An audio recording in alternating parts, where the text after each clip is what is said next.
I don't understand why the scientific community feels the need to lie about everything. Take DNA sequencing and the supposed restoration of previously extinct species. There's a good amount to unpack here, but so much of it is a lie. Recently there have been talks about bringing back so-called dire wolves. The idea on its face is not the worst. Wouldn't it be cool if we could bring back certain species that we don't see alive today? But that's not even close to what's really happening. First of all, most people who have heard the name dire wolf and heard it talked about would think that they were some massively large wolf. Yet if you look up size comparisons of the actual skeletons that have been found, or of the two skeletons that this particular DNA was pulled from, you might be disappointed to find that they are about the same size as current gray wolves. So right off the bat it's not clear that the so-called dire wolves are actually a different species at all. Bringing back a species that never went extinct is not the great achievement they wish it to be.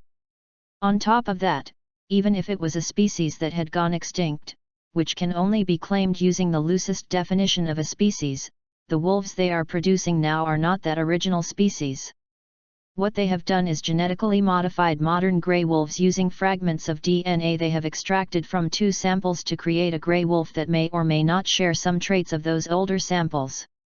On the topic of DNA sequencing and modification, there is another lie that is rarely discussed. With our current technology we can't actually sequence the entirety of DNA strands. For example, if you give a sample of your DNA to a company to be sequenced, they are actually only sequencing at most 2% of your DNA, which they have deemed to be the most important simply because they understand how it is used in part to create proteins in the body.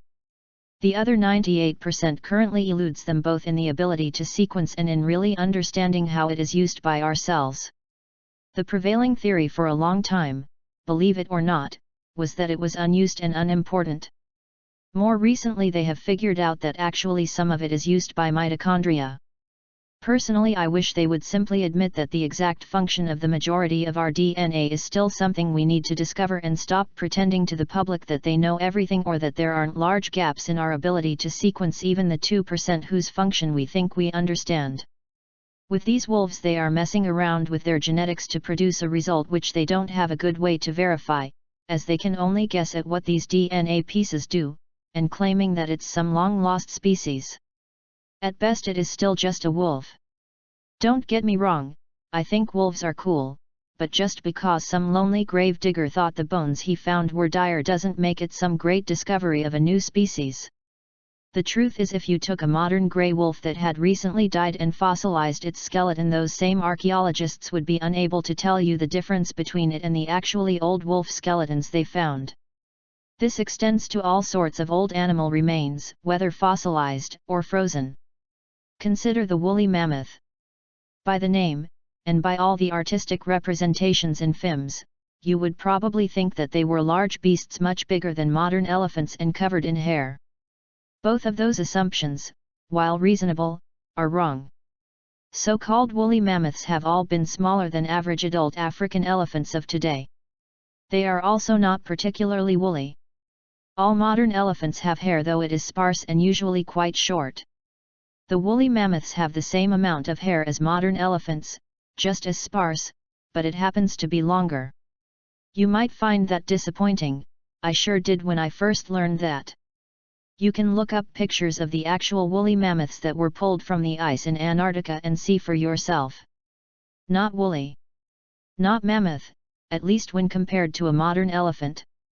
If scientists could simply stick to the truth of what we've discovered and not spend so much time lying to the public, we would probably have more people interested in the sciences, as there is still so much more to understand and discover. I also think that the incessant lies have stifled further scientific discovery, as even other scientists will simply believe the published lies if it's outside their particular field of expertise, which leads to a lot of research time and dollars being spent down fruitless research holes, as their assumptions and experiments are being built upon half-truths and outright falsehoods. So no, we're not much closer to bringing back actually extinct species. We should probably spend more of our attention and resources to stopping the destruction of ecosystems that leads to more species going extinct. DNA researchers still have a lot to discover and learn about the building blocks of our bodies and should really focus on actually understanding what it all does instead of making blind modifications and simply hoping for the best.